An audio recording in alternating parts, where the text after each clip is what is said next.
Mga ka-apple, magandang araw po. So, update ko po kayo dito sa ating Wambugo apple na nakatanim dito sa farm.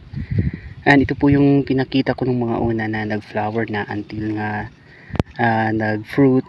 And ito na po siya update. So, medyo lumalaki na po yung kanyang mga fruit. So, mga nasa around 24 inches lang po yata yung haba or yung height po ng ating Wambugo apple. Pero, fruiting na rin po siya. Ayan.